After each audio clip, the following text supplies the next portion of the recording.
qu'un seul nom qui sauve, qui guérit toutes les maladies. Chers internautes, peuple de Dieu, je vous salue dans le précieux nom de notre Seigneur et Sauveur Jésus-Christ.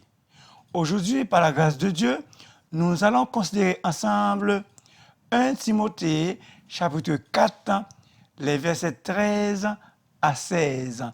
1 Timothée, chapitre 4, les versets 13 à 16.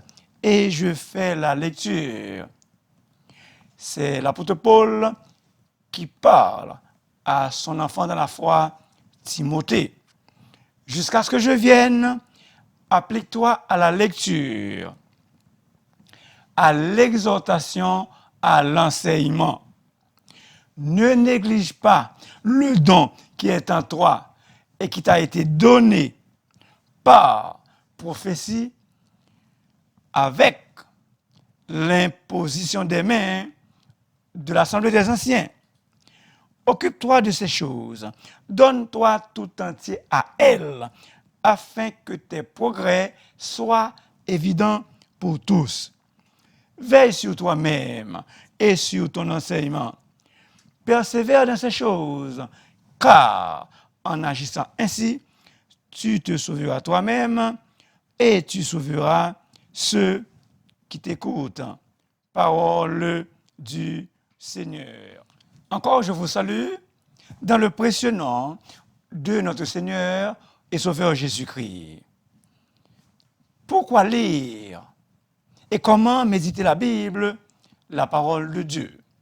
Pourquoi lire et comment méditer la Bible, la parole de Dieu? D'emblée, j'aimerais partager avec vous ce que j'ai trouvé dans mes recherches concernant la lecture. Les joies de lire. Les joies de lire. Warren Wiersbe donne 3 raisons pour lesquelles il éprouve une immense joie de lire. Tout d'abord, il y a de la joie de rencontrer les gens que j'ai toujours désiré de rencontrer. Une autre joie est de prendre connaissance des grandes périodes de l'histoire. Je voudrais avoir vécu l'époque victorienne à Londres de 1835 jusqu'en 1895. Il donne une troisième raison.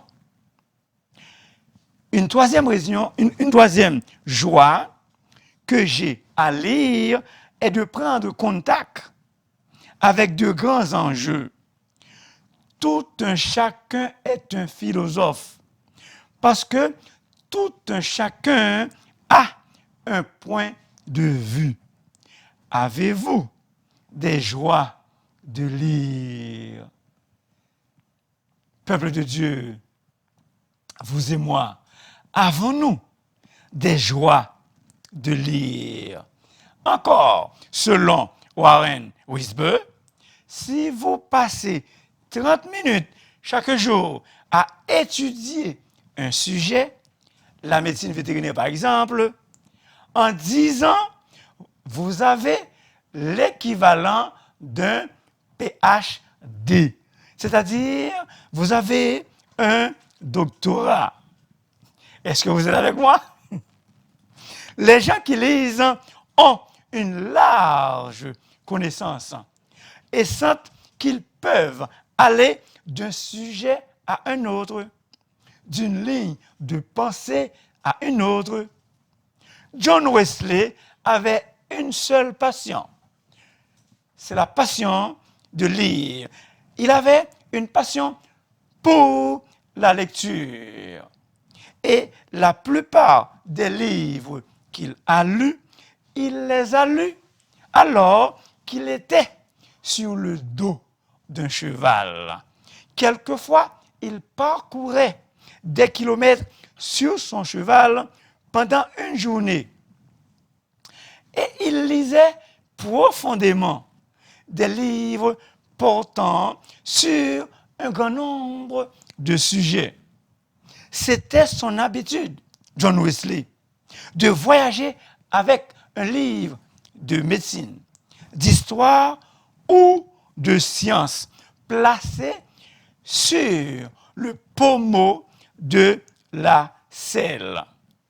De cette façon, il a pu lire des milliers de livres. John Wesley a pu lire des milliers de livres. Il disait, écoutez bien ça s'il vous plaît, il disait aux jeunes pasteurs des sociétés wesleyennes de lire ou d'abandonner le ministère. Un de mes professeurs a lu 100 livres sur l'Apocalypse. 100 livres juste sur l'Apocalypse. Un de mes professeurs. Vous et moi, combien de livres avons-nous déjà lus? Même moi, je ne sais pas combien de livres que j'ai déjà lus. Mais parfois, je me rappelle des titres des livres que j'ai lus. Il y a quelques années, 2 hommes, Georges et Alex, ont fait un sondage pour savoir ce qui fait que certaines personnes réussissent dans la vie et pourtant, et alors que d'autres échouent lamentablement. Ils ont publié le résultat de leur sondage dans un livre intitulé The Great American Success Story.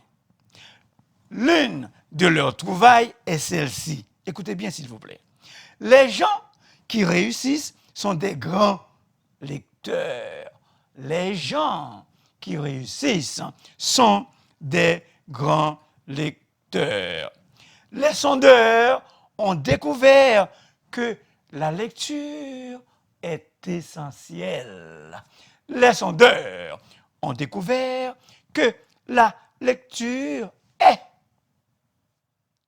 j'ajoute, extrêmement, excessivement essentielle.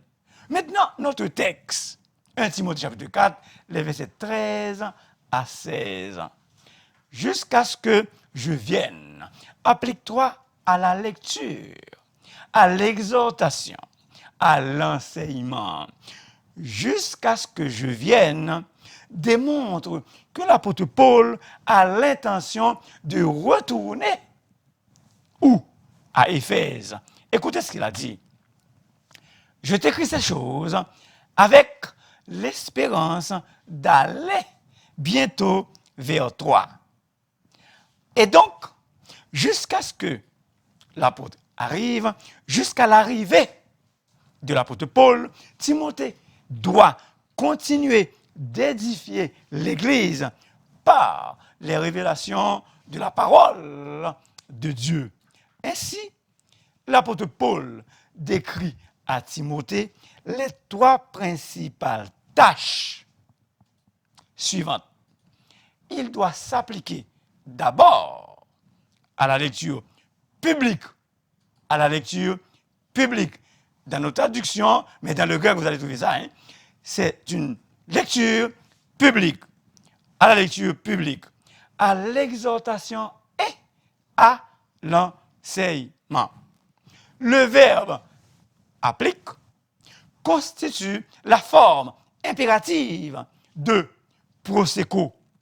Indique que Timothée doit continuellement se consacrer à ces choses, au point que ces choses deviennent un mode de vie pour Timothée. Et selon la Bible, le chrétien qui se respecte lui-même se consacre entièrement à la parole de Dieu. À la lecture. En fait, le chrétien est donc tenu de se consacrer à la lecture, à l'exhortation et à l'enseignement. Après un certain temps, disons-le comme ça. Il y a un ordre à respecter.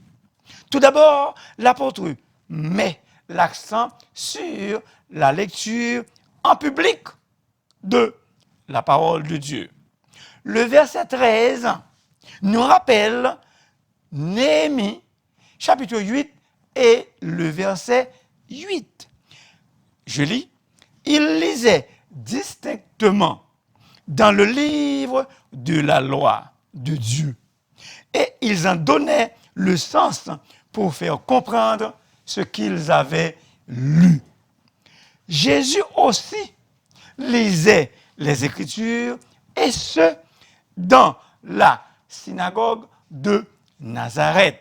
Luc 4, versets 16 à 21. Par la grâce de Dieu, j'ai été dans ce lieu. Les rouleaux qu'on avait remis à Jésus, on les trouve encore dans la synagogue de Bethléem. On peut les regarder. Ben oui, je les ai regardés, mais les touristes, oui, personne ne peut les toucher. On ne peut pas toucher les rouleaux. Ils se trouvent dans la chambre haute, mais on peut les regarder.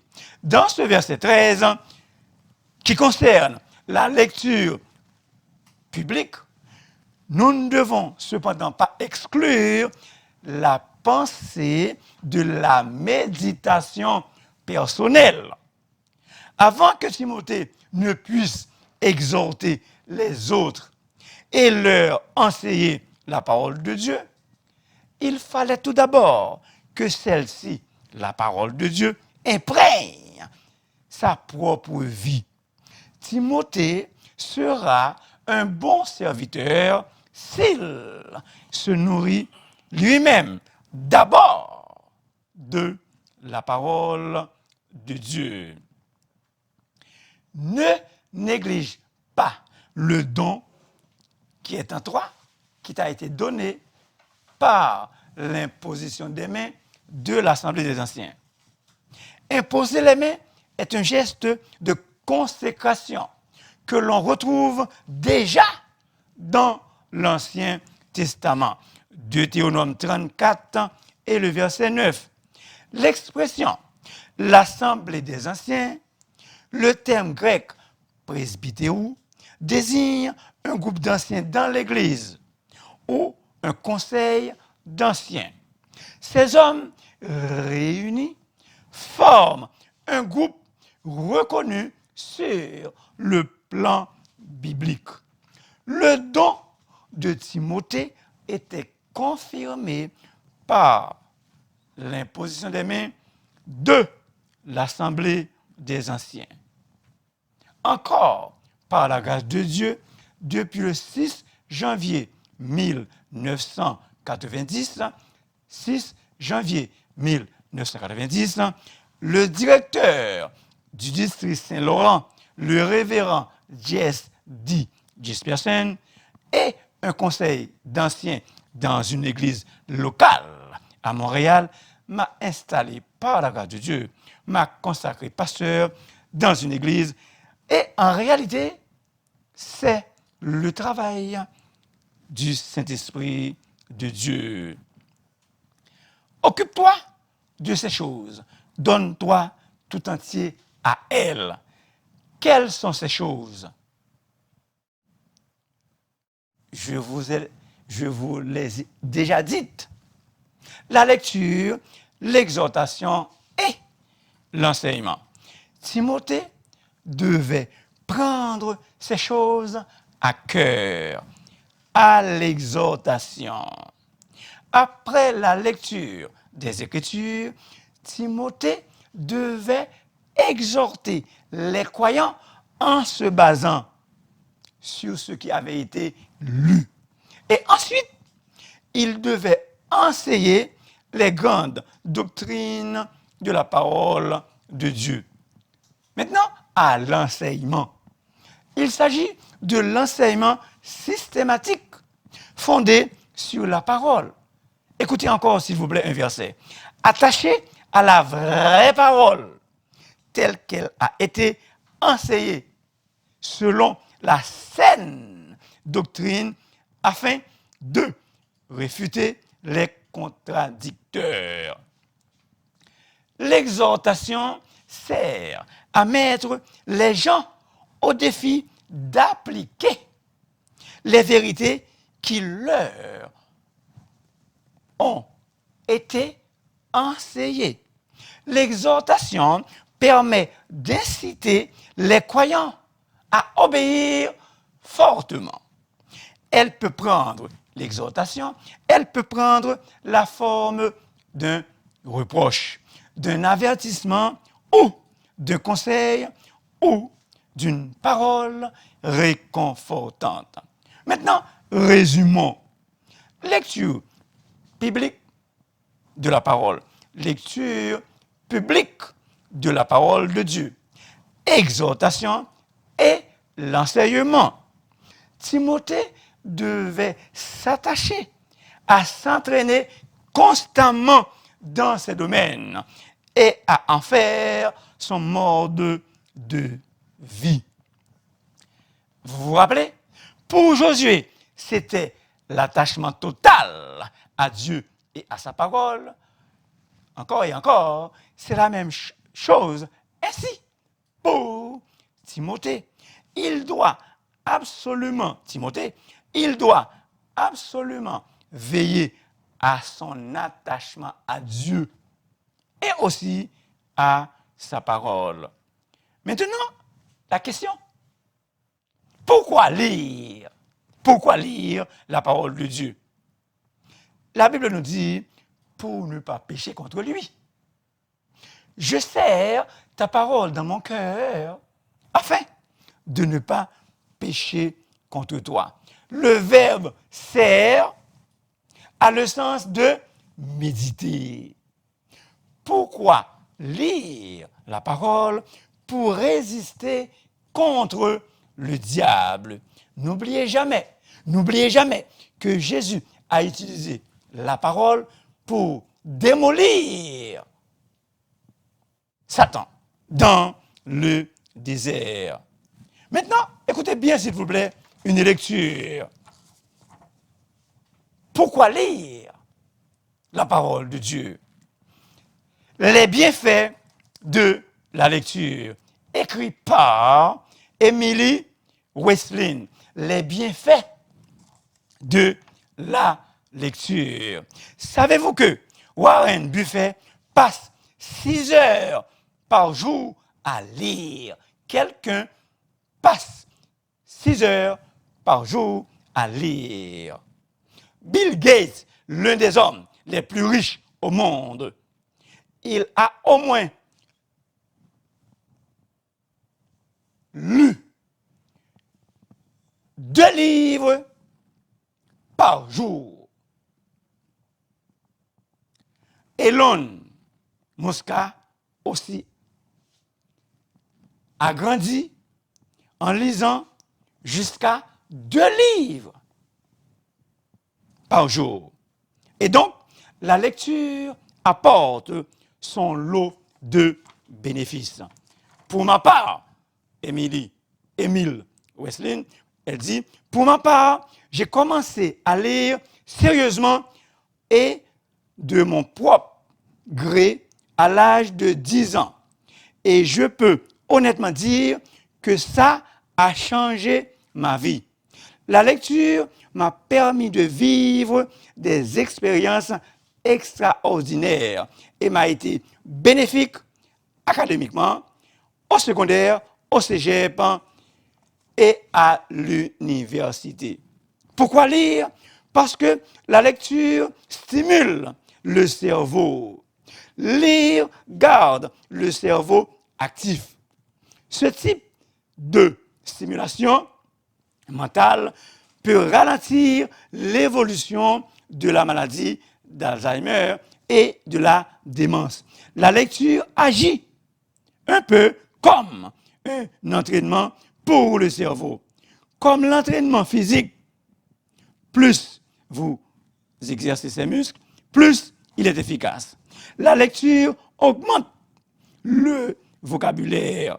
Lire un mot dans son contexte permet de mieux comprendre sa signification.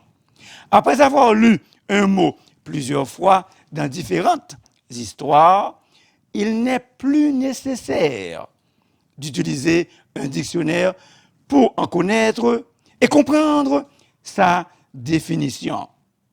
À force de lire des livres, votre vocabulaire sera plus diversifié et raffiné. La lecture accroît les connaissances. Elon Musk a appris les bases de l'ingénierie aérospatiale en lisant des livres. Warren Buffett commence toutes ses journées par au moins 6 heures de lecture. C'est en lisant qu'il est devenu l'un des hommes les plus riches du monde depuis le début du XXe siècle. En grandissant, vous délaisserez la fiction pour lire des biographies, des livres scientifiques, des livres sur le monde des affaires et des finances, et des livres sur des sujets qui vous passionnent. En lisant ces livres, vous serez en mesure d'accroître votre connaissance. La lecture améliore la concentration et l'attention. Lire un roman demande un certain niveau d'engagement. Ce n'est pas quelque chose qui se fait en quelques minutes. Lire un livre nécessite plusieurs heures d'attention et de concentration. À force de lire des romans, votre capacité de concentration sera optimale. Quand viendra le temps de choisir entre naviguer sur Facebook et lire un bouquin de 150 pages, vous serez assez mature pour choisir le bouquin.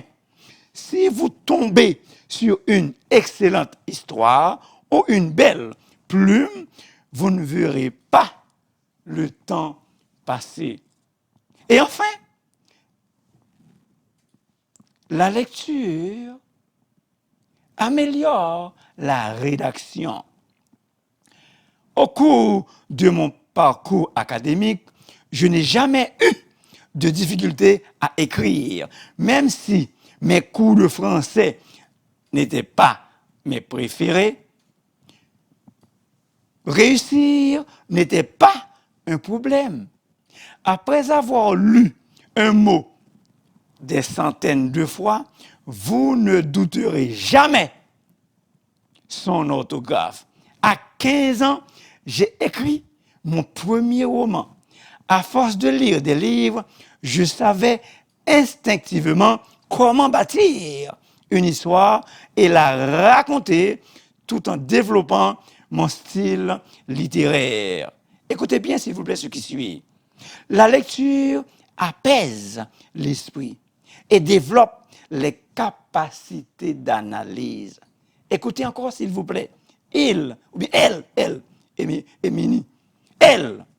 Je vous invite donc à lire, à visiter des bibliothèques, à aller dans les librairies, à discuter avec des auteurs et à participer à des activités centrées autour du livre. Votre frère Lionel vous invite à lire la Bible. Une bibliothèque constituée de 66 livres. Amy nous invite à aller dans les bibliothèques. Vous et moi, nous avons une bibliothèque chez nous, la Bible, constituée de 66 livres. Maintenant, le comment. En aimant. Il faut aimer la Bible. Écoutez bien le psalmiste. Combien j'aime ta loi. Elle est tout le jour l'objet de ma méditation. Quel est tout le jour l'objet de notre méditation. Thomas Watson a déclaré, lisez la Bible non seulement comme une histoire, mais comme une lettre d'amour qui vous est envoyée par Dieu. Écoutez bien ce verset. Je hais, je déteste le mensonge. J'aime ta loi. C'est David. Le psaume 119 nous apprend à prier avant de lire, pendant que nous lisons et après la méditation et après notre lecture. Avant le verset, ouvre mes yeux pour que je contemple les merveilles de ta loi. Ouvre mes yeux pour que je contemple les merveilles de ta loi. Pendant qu'on lit, je te louerai dans la droiture de mon cœur en apprenant les lois de ta justice. Après la lecture, je t'invoque de tout mon cœur, exauce-moi, Éternel. Verset 145. Je médite tes ordonnances. Verset 15. David, je médite sur toutes tes œuvres. Je réfléchis sur l'ouvrage de tes mains. Nous sommes encore dans le comment. En chantant à Dieu de tout notre cœur quand nous sommes seuls. Colossiens 3, le verset 16. Chers internautes, peuple de Dieu, Lionel, lisez, lisez, lisez. Employez la Bible comme base à la maison et variez votre diète. Merci infiniment de m'avoir écouté. Et je remercie beaucoup ceux et celles qui sont fidèles à l'émission. S'il vous plaît, n'oubliez pas de vous abonner, car la voix du serviteur est votre émission. Que le Seigneur, par sa grâce, nous aide à lire sa parole. Qu'il en soit ainsi pour vous et aussi pour moi.